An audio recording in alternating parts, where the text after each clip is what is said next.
You guys all know that Adult Swim sign-off bumper, "The Dawn is your enemy"? There's a reason they don't show it anymore. The last day the bump was used as a sign-off, instead of a normal running time of extended estimated 9 seconds, it ran through an extended period of time until the automated services were overtook by manual operation.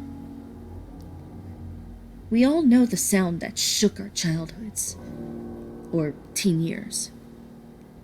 The resonating metal, the rumbles, the sound of metal scraping against metal.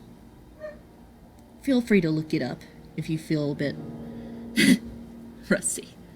Now, when the audio cut, it doesn't sound complete. It's not finished, not over. The producers of Adult Swim, or Cartoon Network, were purposely cutting off the rest of the sound, and for good reason. The rest that followed was the exact reason why you'll never see this bumper again on the air. Once again, it's supposedly only run about 9 seconds, and this is a rough transcript of the usual audio. Resonating metal, followed by a rumble, followed by scraping metal, followed by another rumble. End of bump. So, what could you put together with that? Nothing rings a bell, right? Exactly. This part that they used is utilized effectively to scare off children that have still tuned in into Adult Swim. It even gives adults goosebumps because it's that good. It's closely rivaled with the hammer clinks in the William Street production card. Nightmare fuel. Getting back on topic, usually a Cartoon Network employee would enter the control room left by an Adult Swim crew member and take over for a day. It wasn't quite the case that day, however. The usual man schedule to cue the sign-on and such programming for Cartoon Network for some reason didn't show up for the day schedule. No one knows if he did this on purpose or whether or not his contract was terminated.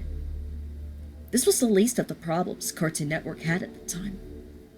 What followed, the common 9 seconds, was an extended 2-minute broadcast of some of the most horrifying audio ever heard on public television. The metal continued to resonate, and the scraping continued as well.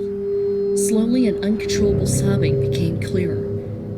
But not one person was crying, but a multitude of people were screaming and yelling. As the metal scraped, the screaming grew louder. Soon you could hear the slicing of flesh, the grinding of bones, the gushing of blood, and the guttural death wails of people dying.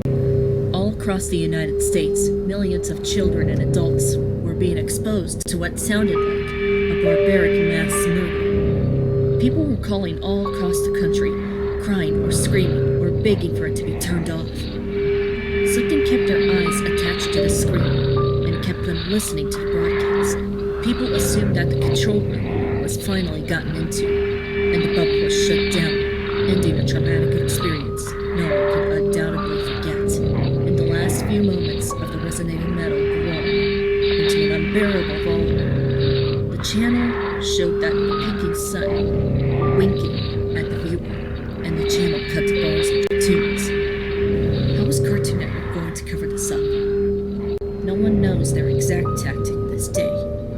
Multiple theories have been thought of, ranging from a preemptive cease and desist to possible news articles of viewer hypnosis over the following weeks. While all public evidence does not officially exist, Cartoon Network officials do acknowledge a hijacking of the channel's frequency on the day, but don't go into further detail.